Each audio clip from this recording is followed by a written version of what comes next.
दोस्तों को मेरा सलाम पहुँचे। मैं हूँ वाहिद नसीम, आप देख रहे हैं फोर्थ व्यू और आज मैं आपके सामने अंतर्राष्ट्रीय 3 बड़ी खबरों को लेकर हाजिर हुआ हूँ।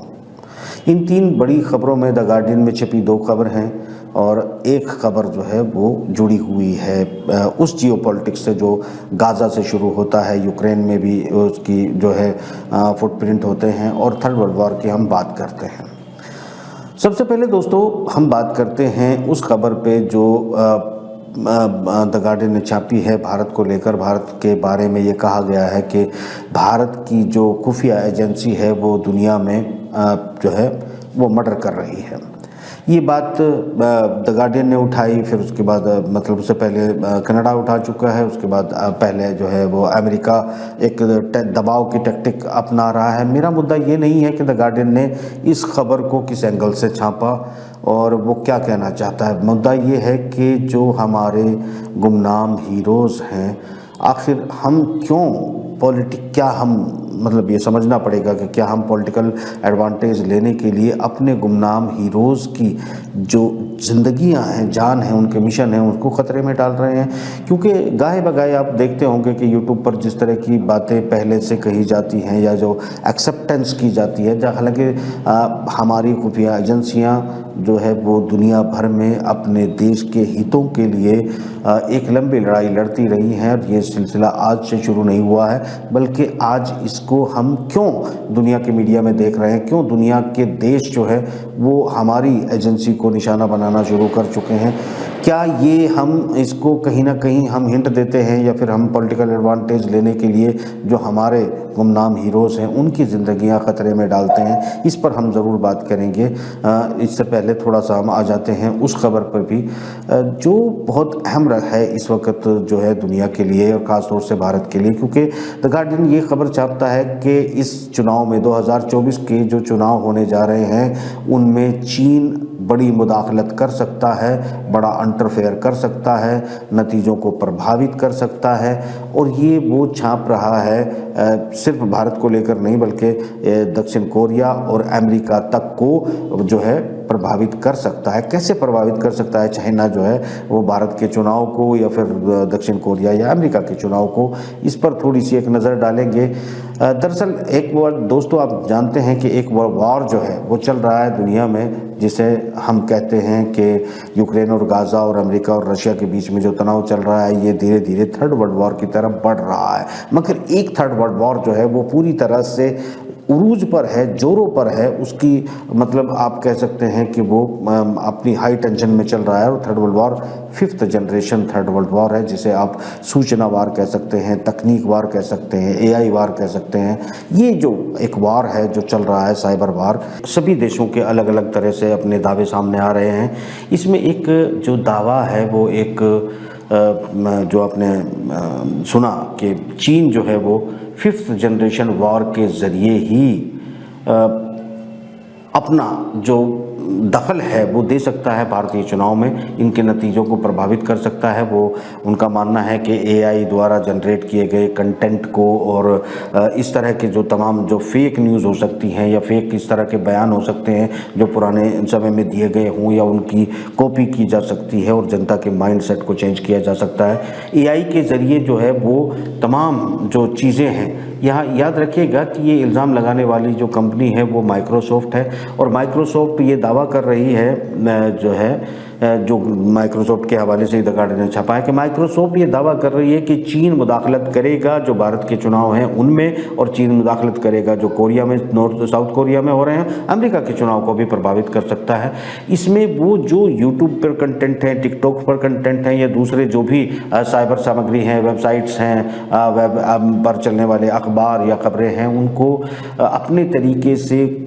किसी खबर को जो है वो हाईलाइट कर सकता है, उनको छुपा सकता है। दोस्तों आप देखते होंगे कि यूट्यूब पर जब आप जाते हैं तो आप देखते होंगे कि कुछ वीडियोस हैं जो आपके सामने धड़ा आते चले जाते हैं, आप ना भी चाहें तो भी वो उसके सामने आते हैं। और कुछ वीडियो ऐसे होते हैं जिन्हें आप सर्च करके ढूंढ के देखना चाहते हैं, सर्च करने से भी बड़ी मुश्किल से मिलते हैं। ये 5th जनरेशन वॉर है, यानी कि जो द गार्डियन की ये एक कोशिश है, मतलब द गार्डन के ज़रिए जो माइक्रोसॉफ्ट ने इल्ज़ाम चाइना के ऊपर लगाया है, वो ये कह रहा है कि जो भी कंटेंट बनेंगे उनमें छेड़छाड़ करके उनको ऊपर या नीचे करके चुनाव को प्रभावित करेगा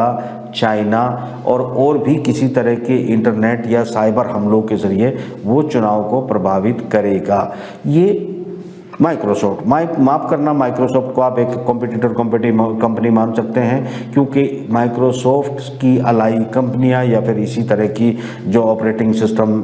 जो चलते हैं वो तमाम भी इसी तरह के काम करते हैं। और ये दावा चाइना की तरफ से किया जाता है, रशिया की तरफ से, दूसरे खेमों की तरफ से इल्ज़ाम लगाया जाता है कि जो भी बिल गेट्स साहब से जुड़ी कंपनियाँ हैं या फिर ये इस तरह की जो अमेरिका और इजराइल से चलने वाली कंपनियाँ हैं, ये बाकायदा इसी तरह का प्रभाव डालती हैं। और इससे बड़ी इस युद्ध में एक खबर मैं आपको और देता चलूं, एक एजेंसी है, एजेंसी नहीं बल्कि इनकी खुफिया एजेंसी का, इजराइल की खुफिया एजेंसी का एक यूनिट है जिसमें बहुत बड़ी तादाद में युवाओं को भर्ती किया जाता है। वो हालांकि बना तो ली गई थी 1952 में ही, मगर अब आजकल 2023 में तो उसको बहुत उरूज पर ले जाया गया है। यहाँ उसमें 16 से 18 साल के बच्चे होते हैं जो उसमें भर्ती किए जाते हैं। 8200 यानी 8200 जो है उस कंपनी का 8200 नाम है। उस एजेंसी का, उस यूनिट का जो नाम है वो ये माना जाता है, कई विश्लेषकों का ये मानना है, जो कई सूत्रों का बल्कि मैं कहूँ कि ये मानना है कि ये एक ऐसी खुफिया एजेंसी है या ऐसे टीम है, यूनिट है, 8200 यूनिट है खुफिया एजेंसी की इजराइल की। दुनिया में कहीं भी पॉलिटिशियंस, चुनाव, इन्फ्लुएंस और डाटा मैनिपुलेशन जिसका इल्ज़ाम जो लगा रही है माइक्रोसॉफ्ट, उसी तरह की उससे भी कहीं आगे बढ़ के ये काम जो है करती है, जो सूचनाओं को बदलने का काम करती है, धार्मिक उन्माद फैलाने का काम करती है। 8200 यूनिट खास तौर से ईरान, पाकिस्तान, भारत के इलाकों में ज़बरदस्त तरीके से काम करती है, नफरत फैलाने का काम करती है, इजराइल की गतिविधियों से ध्यान हटाने में काम करती है। बल्कि यहाँ तक कहा जाता है कि ये यूनिट एक ऐसी है कि इजराइल के किसी भी ऑपरेशन में ऐसा नहीं हो सकता जिसमें इस यूनिट का हाथ ना हो। यानी कि ये लोगों के पासवर्ड हैक करती है, उसके डाटा को चेक करती है, उनके ईमेल, उनके अकाउंट्स, उनके पासवर्ड्स, ये पूरी तरह से उनसे जो इनको प्राप्त होता है वो सूचनाएं अपनी एजेंसियों के साथ शेयर करती है। और ये तमाम जो है वो जो एंटीवायरस, फिर वायरस, स्कैनिंग, ये तमाम जो आपके मोबाइल पर या कंप्यूटर पर जो कुछ भी आप करते हैं, इसमें एक बहुत अहम किरदार अदा करती है 8200 यूनिट जो इजराइल की है। और इससे मतलब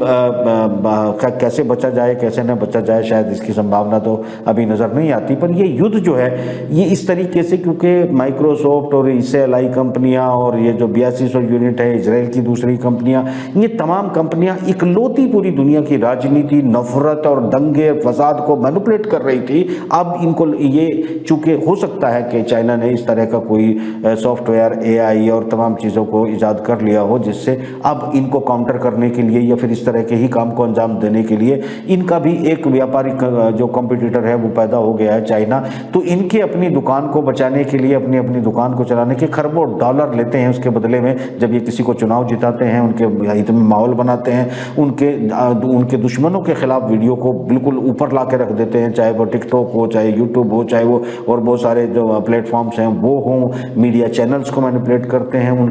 उनके जो रिसर्च करने वाले लोग हैं उनके सामने वही डाटा आता है अदल बदल के, जिसे ये प्रमोट करते हैं और आना चाहते हैं। दुनिया के मीडिया को लगता है कि शायद हम बैठकर वो सारी चीज़ें सर्च कर रहे हैं जो हम चाहते हैं। दरअसल होता ये है कि बार बार ये हिंट करते हैं और बार बार उनके जहनों के सामने वो सब चीज़ें परोसते हैं जिन्हें वो शोधकर्ता या तथाकथित पत्रकार या तथाकथित विश्लेषक उनको उठाते हैं और उस पर विश्लेषण शुरू कर देते हैं। तो बहुत अलग अलग एंगल से ये वॉर लड़ी जाती है। यानी आप क्या देखना चाहते हैं ये ज़रूरी नहीं, वो आपको क्या दिखाना चाहते हैं, क्या सुनाना चाहते हैं, क्या करवाना चाहते हैं, आपको वही करना होता है। और ये अदृश्य रूप से आपके खिलाफ एक जंग चल रही है और ये थर्ड वर्ल्ड वॉर जो है उरूज पर इस वक्त है। चाइना भी इसमें कूदने जा रहा है या कूद चुका है, ये दावा जो है द गार्डन ने किया है, माइक्रोसॉफ्ट ने इस पर इल्ज़ाम लगाया है। इसी थर्ड वर्ल्ड वॉर की हम बात कर रहे हैं, जो एक थर्ड वर्ल्ड वॉर जो होने वाला है उसकी संभावनाओं पर भी हम ज़रूर बात कर लेते हैं, क्योंकि वो जो होने वाला है उसमें जो इस वक्त एक व्यापारी है, आप जानते हैं एलन मस्क, वो क्या कहते हैं, एंटनी ब्लिंकन ने जिस तरीके की बात कही है ब्रसेल्स में उसने एक दावा किया है कि हमें यूक्रेन को नाटो में शामिल कर लेना चाहिए। अब यहाँ पर रशियन थिंक टैंक क्या मानते हैं और एलन मस्क ने क्या इल्ज़ाम लगाया है, बहुत ज़रूरी है। एलन मस्क का ये इल्ज़ाम है कि एलन मस्क ये कह रहा है कि अगर नाटो में यूक्रेन को शामिल करना है तो इसका मतलब होगा कि दुनिया हम परमाणु युद्ध पर लेकर चले जा रहे हैं, चूँकि रशिया इसको बर्दाश्त नहीं करेगा। और रशियन एक्सपर्ट ये लिख रहे हैं कि चाहे न चाहे उनके देशों के चाहे जितने अहित हो जाएं, अमेरिकी दबाव में तमाम पश्चिमी कंट्री अपने देशों का, अपनी जनता का नुकसान करने पर उतारू हैं और नाटो की या अमेरिका की दादागिरी की कीमत चुकाने के लिए मजबूरन तैयार है। एलन मस्क भी उसी तरफ इशारा कर रहा है, रशियन थिंक टैंक भी उसी तरफ इशारा कर रहे हैं, एंटनी ब्लिंकन भी यही कह रहे हैं कि भाई नाटो में शामिल कर लिया जाए। ये तब नाटो में शामिल करने का मतलब क्या है ये समझिएगा, क्योंकि अमेरिका ने, फ्रांस ने, ब्रिटेन ने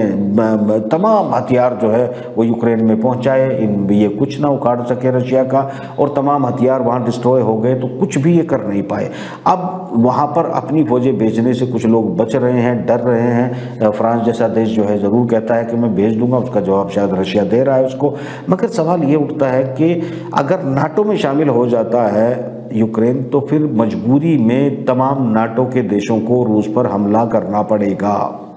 यानी वो चाहें न चाहें उन्हें रूस के साथ लड़ना पड़ेगा। अमेरिकी दादागिरी, इजराइल के ओनरशिप वाले थिंक टैंक और डार्क स्टेट, या उसे आप जो भी स्टेट मान लें, उसकी मजबूरियों, उसके शिकंजे में दुनिया किस तरह जकड़ी है कि यूरोप न चाहते हुए भी, महंगाई की मार झेलते हुए भी पूरी तरह उनकी बात मानने के लिए मजबूर हो जाएगा। अगर नाटो के सभी देशों ने इसको तस्लीम कर लिया कि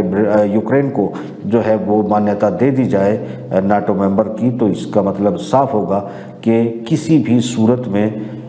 हम परमाणु युद्ध से दुनिया को नहीं बचा सकते। तो ऐसे में मानवतावादी पत्रकार, मानवतावादी संगठन, मानवतावादी सोच के लोगों को शायद दुनिया के माहौल को बदलने की ज़रूरत है, जिसमें आपके जहनों को, आपके दिमाग को बदलने का काम वो 8200 यूनिट इजराइल में बैठी हुई और चाइना में बैठे हुए लोग, या फिर दुनिया के साइबर जो खिलाड़ी हैं वो एक आर्मी की तरह काम कर रहे हैं। आपके जहनों में नफरत भर रहे हैं, गुस्सा भर रहे हैं और आपको गलत चीज़ें आपके सामने बार बार लाकर आपको उकसावा ला रहे हैं। आप देखिएगा, कभी आप गीत की बात करते थे, चिड़ियों की बात करते थे, आप जो है मेलोडी की बात करते थे, आज तमाम दुनिया के लोगों को आप देखेंगे वो नफरत की बात करते हैं, मारने की, काटने की। ये सारी जहन आपको बदलने का काम ये आर्मी कर रही है। इन लोगों से मेरे ख्याल से आपको सावधान रहने की ज़रूरत है और अपने जहन पर ज़्यादा प्रतिरोधक क्षमता तैयार करके आपको अच्छी बातें सोचने की ज़रूरत है। अगर आप इस तरफ बढ़ेंगे तो दुनिया शांति की तरफ ज़रूर बढ़ेगी, क्योंकि यहाँ एक और मजबूरी फंस के आके खड़ी हो गई है कि थर्ड वर्ल्ड वॉर जो और परमाणु वॉर तक ले जाने की जो कोशिश की जा रही है, इसको यहाँ इजराइल की स्थिति स्पष्ट है। डायरेक्ट जो हमास के लोग जो एलानिया देते हैं वो बताते हैं कि हमारी फोर्सेस जो हैं वो इजराइल के साथ बदस्तूर लड़ रही है। यूक्रेन के अंदर नाटो की समर्थित तमाम हथियार और फौज वहाँ जो जाती है वो हार रही है। यहाँ इस वक्त ये सिर्फ 2 इलाकों के हार जाने के बाद पश्चिमी जगत के द एंड लिखे जाने की कहानी नहीं है। इससे भी ज़्यादा ख़तरनाक आप लोग देख रहे होंगे कि गोल्ड इस वक्त जो है वो उरूज पर है, यानी गोल्ड जो कीमत लगातार बढ़ रही है। आप इस पर अगर विचार करेंगे तो आपको पता चलेगा। मैं एक पूरा एपिसोड इस पर करने की कोशिश करूँगा कि क्यों बढ़ रहे हैं। ये बेसिकली जो चाइनीज़ इन्वेस्टर्स हैं वो लोग गोल्ड को होल्ड कर रहे हैं और दुनिया भर से गोल्ड लगातार खरीद रहे हैं। हालांकि इसको बचाने के लिए, रेट को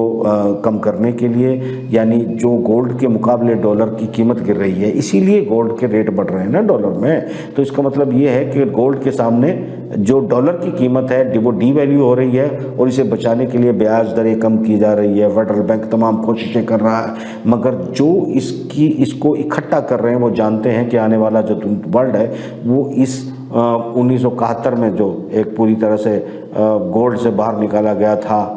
डॉलर और अर्थव्यवस्था और करेंसी के एक्सचेंज का सिस्टम, वो उसके दिन आ चुके हैं। अब वो गोल्ड जो है मेरे ख्याल से फिर से राज करेगा और वो कनेक्टिविटी हो जाएगी इस फिएट करेंसी में। तो ये जो आप आने वाले दिन आप देख रहे हैं तो ये है कि गोल्ड की होल्डिंग लगातार बढ़ रही है, जमाखोरी बढ़ रही है और करेंसी शिफ्टिंग चल रही है, गोल्ड की शिफ्टिंग चल रही है। ये सूरत हाल से बचाने के लिए ज़रूरी है दुनिया को युद्ध में झोंकना किसी भी सूरत में। यही पश्चिमी थिंक टैंक कर रहा है अपने आप को बचाने के लिए। और जो लोग ऐसे में पश्चिमी जगत का साथ देने की कोशिश कर रहे हैं वो जाने अनजाने में या फिर 5th जनरेशन वॉर में हारे हुए सिपाही हैं जो कि अपनी अकल नहीं लगाते और दुनिया को युद्ध की तरफ ले जाना चाहते हैं। तो खैर आगे मेरे ख्याल से आज इतना ही मैं इस प्रोग्राम में करूँगा। आगे कोशिश करूँगा कि इसमें डिटेल में कुछ बातें की जाएं। बस जाते जाते आपको ये बताता चलूँ कि इजराइल एक और जो बॉर्डर है वो राहत सामग्री के लिए खोलने के लिए तैयार हुआ है। ये इस वक्त दबाव जो इस वक्त पड़ रहा है जो बाइडन के ऊपर उनके सहयोगी देशों के जो भी हेल्थ कार वर्कर थे उनके या खुराक वर्कर थे उनके मारे जाने के बाद जो स्थिति आ रही है, एक मौका मिल रहा है पश्चिमी जगत जो कोलिशन अमेरिकन हैं उनको कि वो किसी तरह से इजराइल से अपना दामन छुड़ाएं और इस वॉर से बचने की कोशिश करें। इसमें वो बचने नहीं देने के लिए अमेरिका कोशिश कर रहा है कि इजराइल को उसने मनाया है, वो एक और जो है क्रॉसिंग खोलने वाला है, बॉर्डर खोलने वाला है जिसमें वो बंदरगाह के ज़रिए जो है राहत सामग्री वहाँ पहुँचेगी। तो मगर युद्ध जो है अभी ये सारी जो और भी शांति की जो आपको दिखाई दे रही है थोड़ी बहुत अलामतें इजराइल के अंदर, असल कहानी ये है कि America direct Israel Iran war से बहुत डरा हुआ है। वो नहीं जानता कि अगर ये वॉर शुरू हुआ तो इसका अंजाम क्या होगा, क्योंकि इस वक्त जो है वो तमाम कोशिशें इजराइल से युद्ध को शिफ्ट करके पूरा फोकस यूक्रेन में लाने की कवायद जो है वो ब्लिंकन का जो इशारा है वो उसी तरफ कर रहा है, एलन मस्क की चेतावनी उसी तरफ इशारा कर रही है और पुतिन का साइबर यानी स्काई में आसमानों में परमाणु तैनात करने की जो कवायद की शुरुआत है वो भी इसी बात का इशारा कर रही है। और यही वजह है कि शायद इजराइल इस प्रेशर को नहीं झेल पाए और इजराइल को तो बचा लिया जाए यहाँ और इस इलाके में किसी तरीके से थोड़ा बहुत अमन पैदा करके फोकस यूक्रेन पर किया जाए। तो शांति की संभावनाएं अभी कोई नज़र नहीं आ रही हैं। अभी देखिए युद्ध कहाँ तक जाता है। यहाँ ब्रिटेन के माफ़ करना भारत के अंदर भी चुनाव हैं, साउथ कोरिया कोई अहमियत नहीं रखता वहाँ चुनाव हो कि नहीं हो, मगर अमेरिका के अंदर चुनाव हैं। ये फैक्टर भी सामने जो है बहुत बड़ा है जिसमें जो थोड़ा सा बैकफुट पर लाता है इजराइल में और यूक्रेन में अमेरिका को, क्योंकि किसी न किसी तरीके से चुनाव पहले निपट जाए उसके बाद नई स्ट्रैटेजी में क्या होता है वो देखा जाएगा। यहाँ इम्पोर्टेंट खबरें यही थी कि माफ़ करना मैं बीच में छोड़ गया था वो बताता चलूँ। हमें किसी भी तरीके से राजनीतिक हित साधने के लिए, चाहे वो कोई यूट्यूबर हो, चाहे वो कोई राजनेता हो या फिर कोई इन्फॉर्मर हो,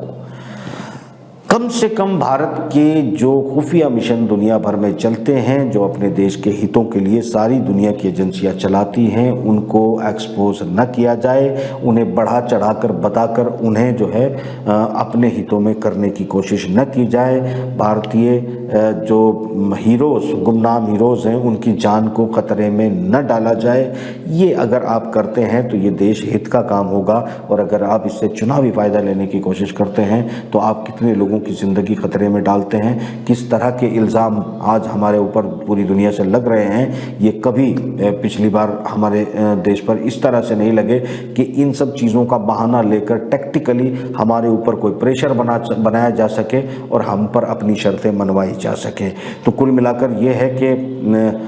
आप राजनीति करें कोई दिक्कत नहीं है, मगर इसमें हमारी फ़ौजों को, हमारे एसेट्स को, हमारे इस्टेब्लिशमेंट को मेरे ख्याल से जो है इन्वॉल्व ना किया जाए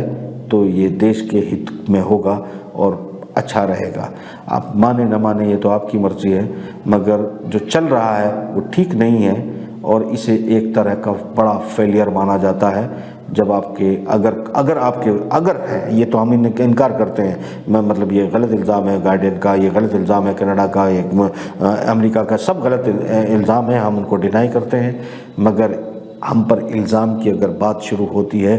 तो इसे खुफिया मिशन नहीं कहते, इसे खुफिया फेलियर कहते हैं कि दुनिया आपके मिशनों के बारे में बात करने लगे। ज़रा गौर करिएगा मैंने क्या कहा है, और ये ध्यान रखिएगा कि चाइना जो है वो कोई बड़ा फेरबदल करने जा रहा है मतलब चुनाव में। मगर दूसरे पक्ष के लोगों को भी मैं एक बात बताता चलूं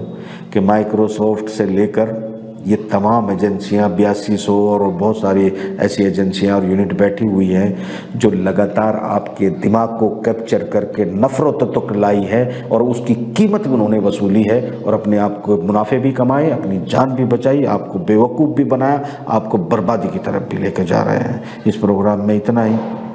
मिलते हैं अगले प्रोग्राम में। खुदा हाफिज़।